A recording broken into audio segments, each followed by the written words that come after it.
Breaking news দেশদর্পণ TV সংবাদে আপনাদের স্বাগত। আপনাদের সাথে আছি আফসান জানি।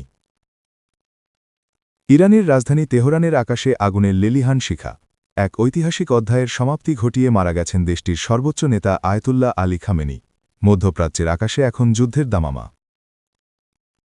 ভারতে নিযুক্ত ইরানি প্রতিনিধি আব্দুল মাজিদ হাকিম ইলাহি দাবি করেছেন, ইসরায়েল ও যুক্তরাষ্ট্রের যৌথ বিমান হামলায় গুরুতর আহত হন খামেনি।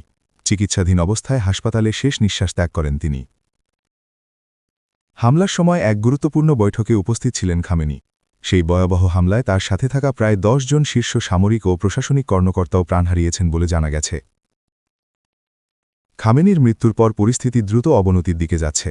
প্রতিশোধ নিতে মধ্যপ্রাচ্যের বিভিন্ন মার্কিন ঘাঁটিতে ক্ষেপণাস্ত্র নিক্ষেপ করেছে ইরান। সৌদি আরব, কাতার ও ইরাকের মার্কিন ঘাঁটিতে জারি হয়েছে উচ্চ সতর্কতা। তেল আবিব সহ মধ্য ইসরায়েলের বিভিন্ন স্থানে শক্তিশালী বিস্ফোরণের খবর পাওয়া গেছে। এর পাশাপাশি লেবানন থেকেও ইসরায়েলের ভূখণ্ড লক্ষ্য করে একাধিক প্রজেক্টাইল ছোড়া হয়েছে বলে জানাচ্ছে আন্তর্জাতিক সংবাদ মাধ্যম।